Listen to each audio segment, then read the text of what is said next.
Hi అండి, అందరికీ నమస్తే. ఇవాళ ఈ వీడియోలో అయితే నేను పులిహోర పౌడర్ని ఎట్లా ప్రిపేర్ చేసుకోవాలో చూపించేస్తాను. యాక్చువల్లీ నాకు మార్నింగ్ రోజు టిఫిన్ బాక్స్కి రైసే చేయాల్సి వస్తుంది. అంటే చపాతీస్ అలా బాగా తింటాడు కానీ రైస్ని ఎక్కువగా ఇష్టపడతాడు. సో ఆఫ్టర్నూన్ మ్యాక్సిమం రైసే బాక్స్ పెడతాను. ఇంకా అలా ప్రిపేర్ చేయడానికి కోసం రోజు ఒక దారి అయితే చూసుకోవాలి. ఇంకా ఇవాళ అయితే ఈ పౌడర్ని ప్రిపేర్ చేసుకొని పులిహోర 2 మినిట్స్లో ప్రిపేర్ చేయడం అయితే చూస్ చేసుకున్నాను. అది ఎలా ప్రిపేర్ చేసుకోవాలో ఇప్పుడైతే చూసేయండి. ముందుగా ఆయిల్లో 2 టేబుల్ స్పూన్స్ శనగపప్పు, 1 టేబుల్ స్పూన్ మినపప్పును యాడ్ చేసేసుకొని కొంచెం ఫ్రై చేసుకున్న తర్వాత ధనియాలు కూడా యాడ్ చేసుకున్నాను 1 టేబుల్ స్పూన్, కొన్ని ఎండుమిర్చి, అలాగే ఒక 10 మిరియాలు యాడ్ చేసేసుకొని వాటిని ఫ్రై చేసుకుంటున్నాను. యాక్చువల్లీ ఇవి బాగా ఫ్రై అవ్వాల్సిన అవసరం లేదండి, జస్ట్ అలా కొంచెం వేగితే చాలు. 1/2 టీ స్పూన్ జీలకర్ర కూడా యాడ్ చేసేసుకొని వేయించుకుంటున్నాను. ఇలా వేయించుకున్న తర్వాత ఇందులోకి ఒక 6 అలా మెంతులు అంతే, అవి కూడా యాడ్ చేసేసుకొని ఒకసారి అలా వేయించుకున్నాను. ఇప్పుడు ఇందులోకి కరివేపాకును అయితే యాడ్ చేసుకుంటున్నానండి. ఇదైతే ఫ్లేవర్ కోసమే అంతే. ఇది కూడా మంచిగా ఫ్రై చేసుకోవాలి. ఇలా ఫ్రై చేసుకున్న తర్వాత ఇందులోకి అయితే 1 టేబుల్ స్పూన్ నువ్వులను అయితే యాడ్ చేసేసుకున్నాను. యాక్చువల్లీ టీ స్పూన్స్తో వేసానండి, కానీ 1 టేబుల్ స్పూన్ అయితే సరిపోతుంది. ఇది కూడా ఫ్రై చేసేసుకోవాలి. వెంటనే చింతపండును కూడా యాడ్ చేసుకుంటున్నాను. యాక్చువల్లీ ఒక పిరికెడు చింతపండు అయితే తీసుకున్నాను.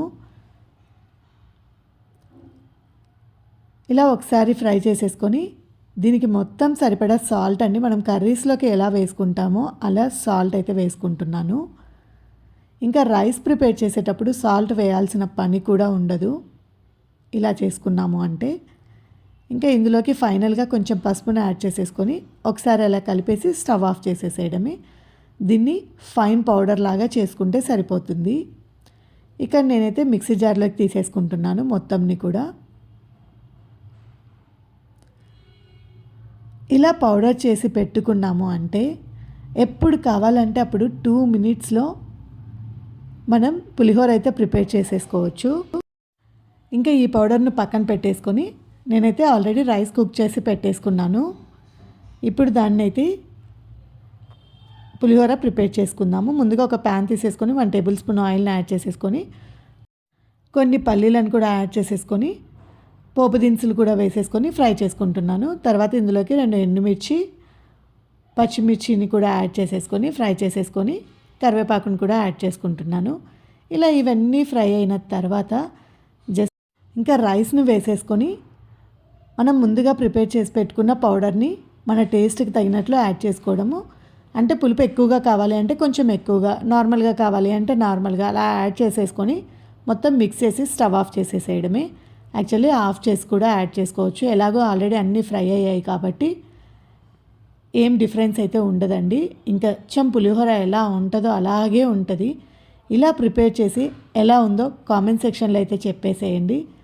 అండ్ ఈ వీడియో నచ్చితే సబ్స్క్రైబ్ చేసుకోవడం మాత్రం మర్చిపోకండి. వీలైతే ఒక లైక్ చేసేసేయండి. ఇలా బాక్స్ అయితే ప్రిపేర్ చేసి పెట్టేశాను. ఇంకా మిగిలినంతా కూడా మంచిగా ఎయిర్ టైట్ బాక్స్లో పోసేసుకొని తీసి పెట్టేసుకుంటున్నాను. ఇదేం ఫ్రిడ్జ్లో పెట్టాల్సిన అవసరం ఏం లేదండి, నార్మల్గా బయట పెట్టుకోవచ్చు. చింతపండుది కదా, ఎటువంటి ప్రాబ్లం ఉండదు. ఈ వీడియో ఇంతే. Thank you for watching.